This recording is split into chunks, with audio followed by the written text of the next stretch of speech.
Hey, salut à tous, c'est Loïc, j'espère que vous allez bien. La vidéo aujourd'hui portera sur les plus belles voitures des footballeurs. J'espère vraiment que ça vous plaira. Il n'y a pas de raison pour que ça ne vous plaise pas, donc j'ai essayé de mélanger un petit peu les styles, de mélanger les voitures, de mélanger les marques. Bref, je vous laisse regarder tout ça. Bon, on commence avec la Maserati Gran Turismo de Lionel Messi. Donc celle-ci ne lui a pas coûté très cher, hein. Bon, un petit 110 000 euros, ça fait à peu près 3 jours de boulot pour lui. Donc cette voiture est une véritable merveille. J'ai un voisin là où j'habite qui en possède une. C'est une splendeur, j'aime énormément cette voiture. Allez, on passe tout de suite au deuxième. Je vais vraiment faire une vidéo très courte. En deuxième position, j'ai décidé de mettre l'Aston Martin One 77 de Samuel Eto'o. Donc le prix de vente était lors de sa sortie en 2009 de 1 300 000 euros. À l'heure actuelle, étant donné qu'elle est sortie en très peu d'exemplaires, elle coûte environ 3 millions d'euros. C'est une véritable monstruosité, elle est terriblement efficace, terriblement rapide. Bref, c'est une voiture splendide, Samuel Eto'o est bien chanceux de l'avoir. Ensuite, on retrouve la Lamborghini Aventador de Pierre-Emerick Aubameyang.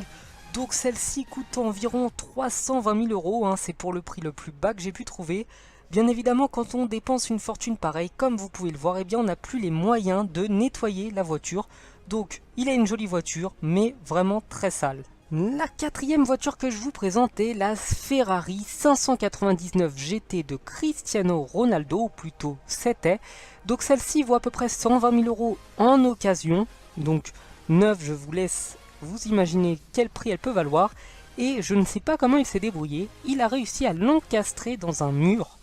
Donc la voiture est une véritable ruine. Fort heureusement, Cristiano Ronaldo ne s'était pas blessé quand c'est arrivé, mais ça fait vraiment très mal au cœur. En cinquième, la voiture de Karim Benzema. Donc il s'agit d'une Rolls-Royce Phantom.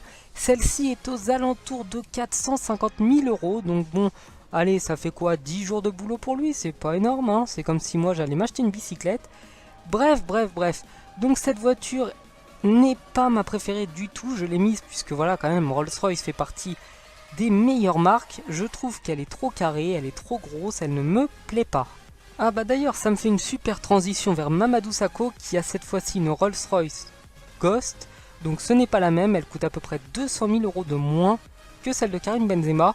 Je vais pas m'étaler, celle-ci ne me plaît pas non plus. Donc c'est vraiment, je pense, des caprices de riches. En parlant de caprices de riches, j'en profite pour insister avec N'Golo Kanté et son caprice d'ancien pauvre. Donc lui a décidé de s'acheter une voiture vraiment très raisonnable, une Mini Cooper qui vaut à peu près 20 000 euros. Donc bon, c'est un peu la voiture que monsieur tout le monde peut s'acheter, puisque voilà, N'Golo Kanté est un homme très humble, qui a beaucoup de qualités, dont celle-ci, et il a décidé de ne pas s'acheter de supercar.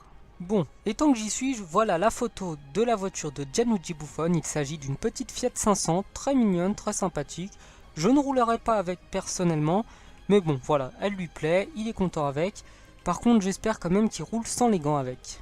La neuvième voiture que j'ai décidé de vous mettre est celle de Zlatan Ibrahimovic. Pour les plus connaisseurs, il s'agit d'une Porsche 918 Spider. Donc cette voiture vaut à peu près 1,5 million d'euros. On est clairement rentré dans la catégorie des superstars et des supercars. Mais attention, je vous réserve à la 10e place une merveille.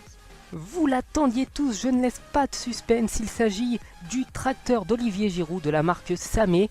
Il l'a choisi pour deux raisons très faciles à comprendre. La première, c'est qu'il lui permet de vendanger après la fin du championnat, puisque c'est la véritable passion de l'attaquant des Gunners.